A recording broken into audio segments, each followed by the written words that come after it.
नमस्कार दोस्तों, मैं हूं वीरेंद्र व्याट और स्वागत करता हूं आपको मगध एक्सप्रेस यूट्यूब चैनल पे। और आज हम आप लोग के लिए सामान्य अध्ययन का बहुत ही बढ़िया क्वेश्चन बीवीआई क्वेश्चन वस्तुनिष्ठ प्रश्न लेकर के आए हैं। जो भी एग्जाम का तैयारी कर रहे हैं, थंबनेल से आप लोग को पता चल रहा होगा, खास करके बीपीएससी के जो तैयारी कर रहे हैं जो भी है उनके लिए, ऐसे कोई भी एग्जाम का तैयारी कर रहे हैं, रेलवे हो, एसएससी हो, कोई भी एग्जाम हो, उन सबके लिए काफी अच्छा महत्वपूर्ण क्वेश्चन लेकर के आए हैं। तो चलिए बिना विलंब किए हम लोग चलते हैं क्वेश्चन की ओर। और ये सेट नंबर 1 है, और अगर आप लोग को अच्छा लगेगा तो आगे भी इसका कंटिन्यू सेट नंबर 2, 3 आते रहेगा। तो आप लोग को यदि अच्छा लगेगा एक बार इस वीडियो को जरूर देख लीजिएगा, और अच्छा लगेगा तो आगे भी आप इसको कंटिन्यू वॉच करते रहिएगा। चलिए पहला सवाल आपके सामने जो है, पहला सवाल क्या कहता है, कहता है कि निम्नलिखित में से कौन से जानवर के बारे में सिंधु घाटी सभ्यता के लोगों को नहीं पता था। अगर सिंधु घाटी सभ्यता के लोगों की अगर बात करें तो यहाँ पे सवाल कहता है कि किस जानवर के बारे में सिंधु घाटी के सभ्यता के लोगों को पता नहीं था। तो आपके पास ऑप्शन है बैल, बी में घोड़ा, सी में हाथी, और इनमें से कोई नहीं। ऐसा आप लोग कमेंट में जवाब देते रहिएगा और हम देखेंगे। तो अगर हम बात करते हैं तो देखिए सिंधु घाटी सभ्यता के लोगों के बारे में, तो सिंधु घाटी सभ्यता के जो लोग थे उनको बैल के बारे में पहले से परिचित थे, वो यानी बैल के बारे में वो जानते थे। अगर हम बात करें घोड़ा के बारे में तो घोड़ा के बारे में भी वो परिचित थे। अगर बात करें हाथी के बारे में तो हाथी के बारे में भी वो परिचित है, यानी बैल, घोड़ा, हाथी सबके बारे में उन्हें जानकारी था, इन सभी पशुओं के बारे में। लेकिन जहां तक अगर घोड़े की बात करें, घोड़ा का अगर प्रश्न है तो घोड़े की अगर बात करें तो घोड़े का प्रश्न है तो प्रारंभ में ऐसा माना जाता था, ठीक है, प्रारंभ में शुरुआत में ऐसा माना जाता था ना कि सैंधव के जो लोग थे, सैंधव लोग मतलब सिंधु घाटी के जो लोग थे, सैंधव सभ्यता के जो लोग थे, उन्हें घोड़े के बारे में उन्हें जानकारी नहीं था, शुरुआत में ऐसा माना जाता था। किंतु जब लोथल की बात करें, लोथल या सुतकोटदा या फिर कालीबंगन, ये सब जो स्थल है यानी लोथल, कालीबंगन या सुतकोटदा, ये सब जो जगह है, यहां से घोड़े की मृग मूर्तियां यानी मृण मूर्तियां जो था, यानी घोड़े का मृण मूर्तियां प्राप्त हुआ, ठीक है। मृण मूर्तियां प्राप्त जब हुआ, घोड़े का मृण मूर्तियां या फिर हड्डियों की बात करें, घोड़े का हड्डियां जब प्राप्त हुआ, कहां से, लोथल से, सुटकोटदा से, कालीबंगन से, या फिर घोड़े का जबड़ा आदि, इसके अवशेष मिला। तो जब इसका अवशेष मिल गया तो बाद में यह निश्चित हो गया कि इस घोड़े के पशु के बारे में भी, घोड़ा जो पशु है इसके बारे में भी सैंधव के जो लोग थे वो उन्हें जानकारी था, मतलब वो परिचित थे। यानी अगर हम यहाँ पे स्पष्ट कहें, ऐसे शुरुआत में घोड़ा के बारे में ऐसा माना जाता था कि सैंधव के लोगों को पता नहीं था, लेकिन जब वहां से प्रमाण मिला लोथल से, कालीबंगन से, सुतकोटदा से, तब ऐसा मालूम हो गया, तब पता चल गया कि नहीं, सैंधव के जो लोग थे, सिंधु घाटी के जो लोग थे, उन्हें बैल के बारे में भी जानकारी था, घोड़ा के बारे में भी जानकारी था और हाथी के बारे में भी जानकारी था। इसलिए इसका करेक्ट आंसर जो होगा ऑप्शन नंबर डी होगा, इनमें से कोई नहीं। लेकिन अगर हम बात करें कि बिहार लोक सेवा आयोग जो है, इसका उत्तर जो है माना था करेक्ट रूप में बी, यानी ऑप्शन नंबर बी माना था घोड़ा। हालांकि हमने आपका इसका प्रमाण दे दिया कि घोड़ा के बारे में ऐसा माना जाता था कि पहले पता नहीं था लोगों को, लेकिन बाद में जब इसका मृण मूर्तियां या हड्डी या जबड़ा का जो अवशेष मिल गया तो मिलने के बाद पता चला कि नहीं, वहां के लोगों को घोड़ा के बारे में भी पता था, जानकारी था। तो चलिए, मुझे उम्मीद है कि आप इस सवाल को समझ गए होंगे। चलिए तो नेक्स्ट क्वेश्चन की ओर चलते हैं। अगला सवाल आपके लिए है दूसरा सवाल। चलिए दूसरा सवाल क्या कहता है, दूसरा सवाल कहता है कि प्रारंभिक वैदिक काल के दौरान कौन सा शहर प्राचीन मगध साम्राज्य की राजधानी के रूप में कार्य करता था। देखिए, मगध साम्राज्य की राजधानी के रूप में कार्य करता था, मगध साम्राज्य की बात हो रही है। यहाँ पे आपका ऑप्शन है राजगिरी, चंपा, वैशाली और पाटलिपुत्र। चलिए हम सबके बारे में विशेष जानकारी समझते हैं और आप लोग ध्यान से सुनिएगा, मुझे उम्मीद है काफी ज्यादा आप लोग को फायदा होगा।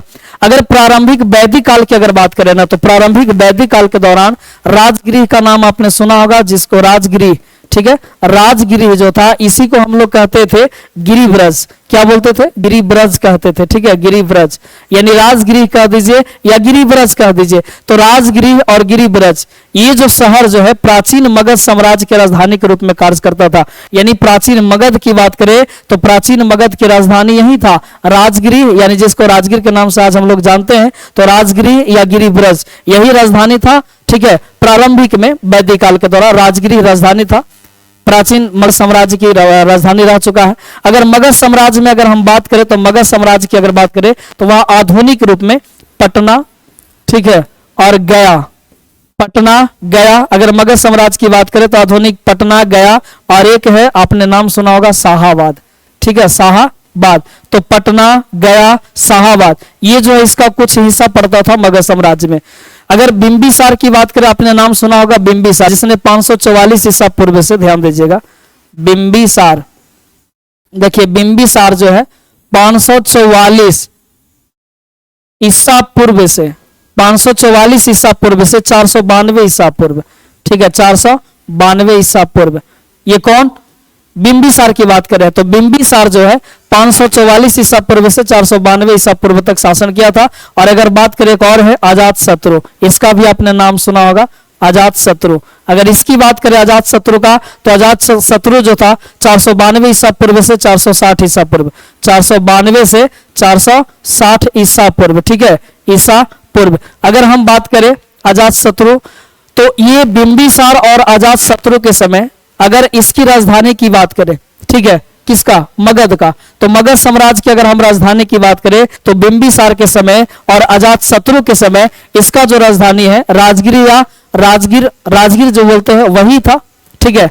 अगर बात करें उसके बाद उदाईन जब आया, तो उदाईन जो था 460 ईसा पूर्व से 444 ईसा पूर्व तक रहा था उदाईन, ठीक है। उदाईन जो था 460 से 444 ईसा पूर्व तक, ठीक है, 460 से 444 ईसा पूर्व तक जब इसने जमाया ना, तो राजगिरी से अपनी राजधानी जो है ना वहां से हटा देता है, साइड कर, यानी राजगिरी से हटा करके, ठीक है, और ये क्या करता है कि पाटलिपुत्र में राजधानी अपना हस्तांतरित कर देता है। यानी देखिए बिंबिसार और अजात शत्रु के समय मगध साम्राज्य का राजधानी राजगिर था, मतलब राजगिर में था। लेकिन जब उदाईन आया 460 से 444, यानी जब उदाईन आता है तो ये क्या करता है ना कि राजगिर से अपना राजधानी हटा करके पटना लेकर के चला गया। वही पटना जिसको पाटलिपुत्र कहते थे, और या पाटलिपुत्र को कुसुमपुर के भी नाम से जानते थे। पटना या यानी पाटलिपुत्र और कुसुमपुर के नाम से जानते थे। तो पाटलिपुत्र अपना राजधानी को हस्तांतरित कर लिया, मतलब चेंज कर लिया।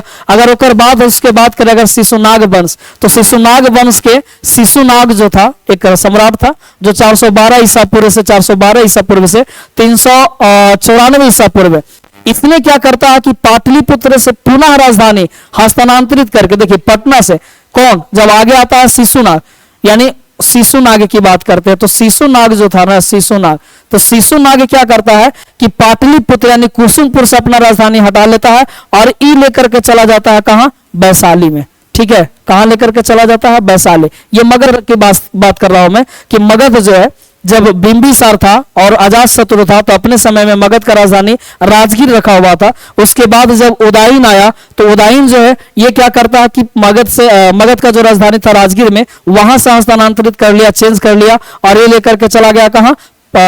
वैशाली में। उसके बाद शिशुनाग, वो पाटलिपुत्र यानी कुसुमपुर लेकर के गया था उदाईन। उसके बाद जब शिशुनाग आया तो शिशुनाग चेंज करके कहां पहुंचा दिया? वैशाली, ठीक है। तो राजधानी बनाया। किंतु कालांतर में जब अशोक आया, काला अशोक के नाम से जिसको जानते थे, ठीक है, अशोक यानी 394 ईसा पूर्व से 366 ईसा पूर्व। अशोक कब आया? 394, इसमें तो जगह ही नहीं बचा। चलिए सुन लीजिए ध्यान से आप लोग। यानी जब काला शोक जब आया 394 ईसा पूर्व से 366 ईसा पूर्व, तो पुनः क्या करता है ना कि वैशाली से अपना राजधानी मतलब हस्तांतरित करके पुनः जो है पाटलिपुत्र बना लिया, यानी पटना में लेकर के चला गया, कुसुमपुर में लेकर चला गया। यानी मौर्य साम्राज्य तक राजधानी मगध का पाटलिपुत्र ही रहा, ठीक है। मौर्य साम्राज्य तक राजधानी कहां रहा? पाटलिपुत्र ही रहा। समझ गए? तो इसका करेक्ट आंसर क्या हो जाएगा? प्रारंभिक वैदिक काल के दौरान कौन सा शहर प्राचीन मगध साम्राज्य की राजधानी के रूप में कार्य करता था? तो वो आपका हो जाएगा राजगृह, मतलब राजगिर, ठीक है। तो उम्मीद है आप लोग समझ गए। अब हम चलते हैं नेक्स्ट क्वेश्चन की ओर। क्वेश्चन नंबर नेक्स्ट है। अगला सवाल आपका क्या कहता है? अगला सवाल कहता है कि बोधिसत्व यानी बोधिसत्व पद में पानी की पेंटिंग स्थित है कहां? ठीक है, बोधिसत्व पद में पानी की पेंटिंग कहां स्थित है? अगर इसकी चर्चा करें, ऑप्शन है बाग में, एलोरा में, अजंता में, बदामी में, ठीक है। तो अब हम इसकी बात करते हैं। तो बोधिसत्व पद में पानी की अगर पेंटिंग की बात करें तो ये जो है अजंता की गुफाओं में स्थित है। कहां स्थित है? अजंता की गुफाओं में।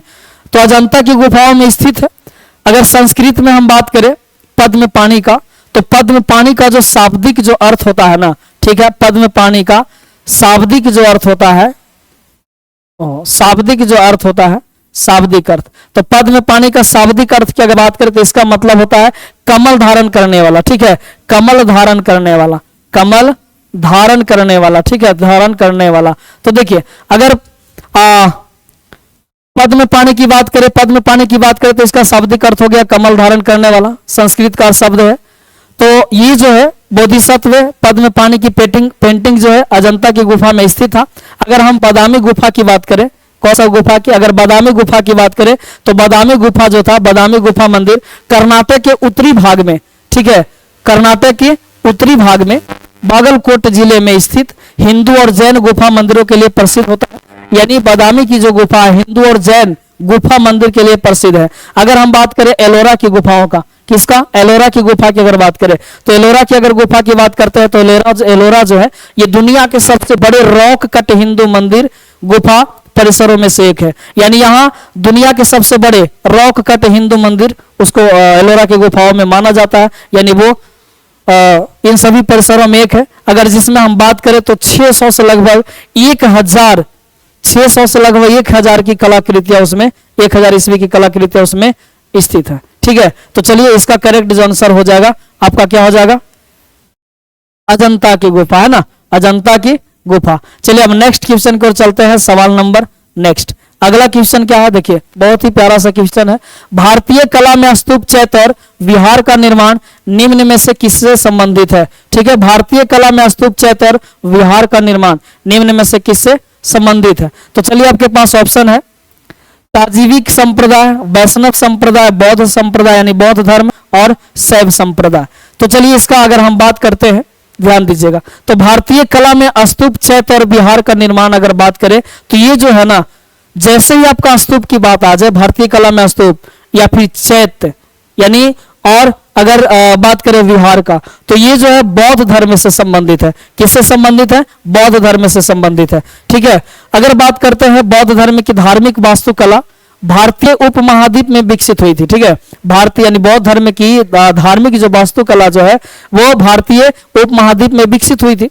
बौद्ध, अगर चैत्य बौद्ध जो है, चैत्य की अगर बात करें तो बौद्ध पूजा स्थल है। अगर ये जो चैत्य जो है ना, ये चैत्य की बात करें तो बौद्ध का पूजा स्थल है, ठीक है। ये क्या है, आपका पूजा स्थल हो गया बौद्ध का। चैत्य क्या है, तो पूजा स्थल है बौद्ध का। जबकि विहार की बात करें तो विहार जो होता है ना, विहार, तो विहार की बात करें तो विहार जो होता है बौद्ध भिक्षुओं का निवास स्थल होता है, ठीक है। बौद्ध भिक्षुओं का निवास स्थल होता था, ठीक है, तो निवास स्थल होता है बौद्ध भिक्षुओं का। तो विहार की बात करें तो विहार जो है बौद्ध भिक्षुओं का निवास स्थल होता है। जबकि अगर चैत्य की बात करें तो पूजा स्थल होता है, ठीक है।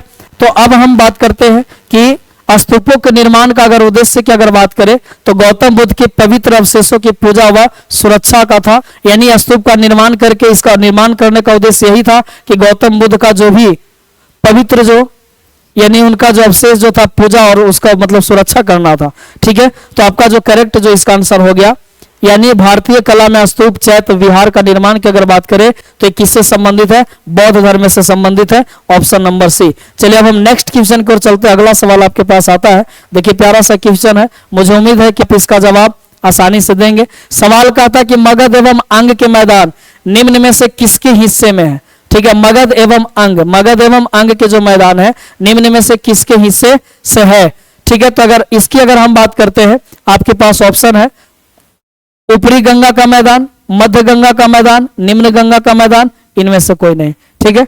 ऐसा आप इसका मतलब आप लोग कमेंट में आंसर दे सकते हैं, टाइप कर सकते हैं, इसका क्या आंसर होगा आप लोग विचार करिए, तब तक हम इसको डिटेल से चर्चा करते हैं। देखिए अगर मध्य गंगा मैदान की अगर बात करें तो मध्य गंगा का जो मैदान है पूर्वी उत्तर प्रदेश और संपूर्ण बिहार तक विस्तृत है। अगर मध्य गंगा की बात करें ना, मध्य गंगा, तो मध्य गंगा जो है ये पूर्वी जो है उत्तर प्रदेश यानी पूर्वी उत्तर प्रदेश, ठीक है, पूर्वी उत्तर प्रदेश और तथा संपूर्ण बिहार माने पूरा बिहार में, ठीक है। तो मध्य गंगा का अगर विस्तार की अगर बात करें, मध्य गंगा का जो मैदान है पूर्वी उत्तर प्रदेश और संपूर्ण बिहार में विस्तृत है, मतलब फैला हुआ है, ठीक है।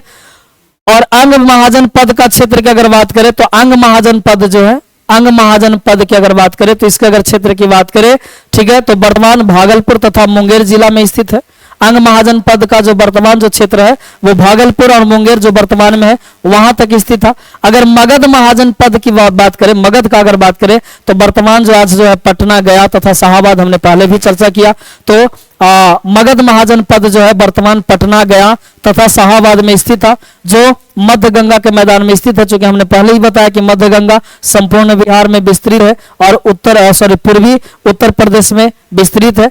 तो ये जब संपूर्ण बिहार में विस्तृत है तो बात कर दिया मगध का और अंग का, ठीक है। अंग महाजन पद की अगर वर्तमान में अगर बात करें तो कौन सा जिला वो है, तो भागलपुर और मुंगेर बिहार का। अगर मगध की अगर बात करें तो मगध में क्या बचा, कौन सा वर्तमान में जिला था, तो वो था पटना, गया और शाहाबाद। चलिए, तो इसका जो करेक्ट जो आंसर होगा तो आप क्या मानेंगे, बिल्कुल मध्य गंगा का मैदान। मध्य गंगा का मैदान ये मगध एवं अंग के मैदान निम्न में से किसके हिस्से में था, तो मध्य गंगा का मैदान। मुझे उम्मीद है कि आप लोग भी इसका आंसर करेक्ट बता रहे होंगे, ठीक है। चलिए, आप लोग लास्ट में जोड़िएगा किनका कितना सही होता है, और अगर बनाते हैं तो काफी अच्छा। ये बिल्कुल प्रीवियस ईयर क्वेश्चन है, पूछा गया क्वेश्चन है सब, ठीक है। ये जो अभी हमने आपके पास क्वेश्चन जो रखा ये पेपर 3 में आया हुआ क्वेश्चन है बीपीएससी टीआरई 2.0 का 10/12/2023 का जो एग्जाम हुआ था उसमें।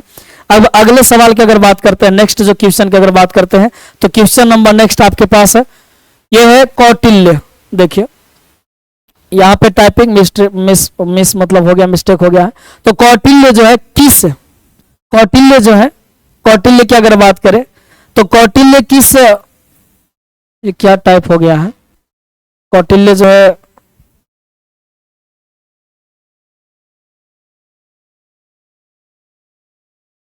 देखिए कौटिल्य जो है किस स्थान में राजनीति विज्ञान और अर्थशास्त्र के प्राध्यापक रहे हैं। कौटिल्य जो है किस स्थान में, स्थान की बात कर रहा है, तो कौटिल्य जो है किस स्थान में राजनीति विज्ञान और अर्थशास्त्र के प्राध्यापक थे। आपके पास ऑप्शन है नालंदा, पाटलिपुत्र, तक्षशिला और इनमें से कोई नहीं। तो चलिए ध्यान दीजिएगा, कौटिल्य की बात करते हैं तो कौटिल्य जिन्हें चाणक्य के नाम से जाना जाता है, आप सभी को पता होगा कौटिल्य जिनको किस नाम से जाना जाता है, चाणक्य के नाम से जाना जाता है। तो कौटिल्य का दूसरा नाम चाणक्य है, तो चाणक्य के नाम से जाना जाता है। ये जो है एक प्रसिद्ध भारतीय अर्थशास्त्री थे, एक दार्शनिक थे, एक राजनीतिज्ञ सलाहकार भी थे। देखिए क्या क्या थे ये जो है, चाणक्य जो है ना, चाणक्य जो है एक दार्शनिक है, अर्थशास्त्री है, ठीक है, अर्थशास्त्री है, और क्या है ये जो है दार्शनिक भी है, दार्शनिक है, और ये जो है एक राजनीतिज्ञ भी है, तो चाणक्य जो है, जो कौटिल्य जिनका दूसरा नाम है चाणक्य, तो एक अर्थशास्त्री थे, भारतीय अर्थशास्त्री, अर्थशास्त्र के लेखक भी इन्हें माना जाता है, दार्शनिक थे, राजनीतिज्ञ सलाहकार थे। वे प्राचीन तक्षशिला विश्वविद्यालय में राजनीतिक विज्ञान और अर्थशास्त्र के प्राध्यापक थे। ये जो है राजनीतिक विज्ञान, ठीक है, राजनीतिक विज्ञान और अर्थशास्त्र, ये दोनों के, राजनीतिक विज्ञान और अर्थशास्त्र ये दोनों के प्राध्यापक थे। कहां में थे, तो तक्षशिला जो विश्वविद्यालय है, तक्षशिला विश्वविद्यालय में, जो विश्व के सबसे पुराने विश्वविद्यालय में से एक था, है ना, प्राचीन भारत में शिक्षा का एक केंद्र था।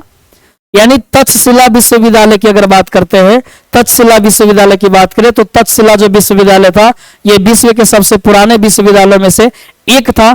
ये भारत का, माने प्राचीन भारत में शिक्षा का बहुत बड़ा केंद्र भी था। चलिए अब हम नेक्स्ट क्वेश्चन की ओर चलेंगे। अगला जो सवाल है, नेक्स्ट क्वेश्चन की ओर चलते हैं। क्वेश्चन नंबर नेक्स्ट सवाल आता है,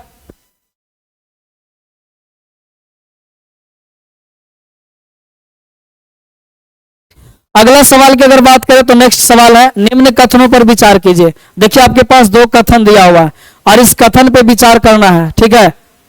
तो कथन पे विचार करना है। कथन क्या कहता है, पहला कथन जो है फर्स्ट में कहता है कि फाहियान एक चीनी तीर्थयात्री था जो हर्ष के शासनकाल के दौरान भारत आया था। क्या ये जो कथन है सही कहता है। अगला कथन है, दूसरा कथन जो है, फेनसांग जो है एक चीनी बौद्ध भिक्षु था जिन्होंने चंद्रगुप्त द्वितीय के शासनकाल के दौरान भारत का दौरा किया था। क्या ये दोनों कथन सत्य है, या कथन एक सत्य है, या केवल 2 है, या इनमें से कोई नहीं है। आप विचार कर सकते हैं। तो देखिए अगर बात करते हैं फाहियान का, पहला जो यहाँ पे कथन में दिया फाहियान के बारे में, तो फाहियान की अगर बात करें तो ये तो सत्य है कि फाहियान जो है चीनी तीर्थयात्री था, यहां तक तो कोई दिक्कत नहीं है। फाहियान जो एक चीनी बौद्ध यात्री तीर्थयात्री था, ये जो है चंद्रगुप्त द्वितीय के शासनकाल के दौरान भारत आया था। लेकिन यहां पे यहीं पे मिस्टेक कर दिया, कह दिया हर्ष के शासनकाल, तो ये जो है आपका गलत हो जाएगा, क्योंकि हर्ष के शासनकाल के दौरान भारत नहीं आया था। ये जो आया था ना चंद्रगुप्त द्वितीय के शासनकाल में भारत आया था। और पाटलिपुत्र शहर में फाहियान ने लगभग 3 साल तक संस्कृत का अध्ययन किया था। याद कीजिएगा, 3 साल तक किसका अध्ययन किया था? संस्कृत का, पाटलिपुत्र शहर में, पटना शहर में। ठीक है, तो इसमें आपका जो कथन फर्स्ट है ये तो पहले ही गलत हो गया। फाहियान एक चीनी तीर्थयात्री था, बौद्ध तीर्थयात्री था, ये बात सही था, लेकिन हर्ष के शासनकाल में नहीं, बल्कि किसके शासनकाल में आया था? चंद्रगुप्त द्वितीय के शासनकाल में। तो ये आपका कथन फर्स्ट वाला गलत हो जाएगा। अब दूसरा बात करते हैं, ह्वेनसांग की बात करते हैं। तो ह्वेनसांग के बारे में अगर बात करते हैं तो ह्वेनसांग की अगर बात करें तो ह्वेनसांग जो था एक चीनी बौद्ध भिक्षु था, एक चीनी बौद्ध भिक्षु था। चलिए ये भी यहां तक आता है कि ह्वेनसांग एक चीनी बौद्ध भिक्षु था। क्या ये बात सत्य है? तो यहां तक तो सत्य है। क्या ये चंद्रगुप्त द्वितीय के शासनकाल में आया था? तो इस पर अगर हम विचार करते हैं तो देखिए ह्वेनसांग जो अगर है तो एक चीनी बौद्ध से भिक्षु था। हालांकि ये राजा हर्षवर्धन के शासनकाल में आया था। किसके शासनकाल में? राजा हर्ष के शासनकाल में, यानी इसको उल्टा लिख दिया था। ये आया था फाहियान इसमें चंद्रगुप्त द्वितीय के शासनकाल में, और ये जो है ह्वेनसांग गया था हर्षवर्धन के शासनकाल में, आया था भारत में। तो ये दोनों जो है ना आपका कथन क्या हो जाएगा? गलत हो जाएगा, है ना। यानी राजा हर्षवर्धन के शासनकाल में ह्वेनसांग जो है भारत आया था, और उसने कश्मीर, सियालकोट, ठीक है, कनौज तथा नालंदा में हीनयान और महायान, आप याद रखिएगा, हीनयान और महायान, ये बौद्ध धर्म का अध्ययन किया था इन्होंने। अतः यहां पे अगर हम बात करें तो इसमें कोई भी कथन सही नहीं है। आपका करेक्ट आंसर हो जाएगा ऑप्शन नंबर डी। तो चलिए, मुझे उम्मीद है कि आपको समझ में आ रहा होगा। नेक्स्ट क्वेश्चन की ओर चलते हैं। क्वेश्चन नंबर नेक्स्ट है, चीनी स्रोत के अनुसार, ठीक है, चीनी स्रोत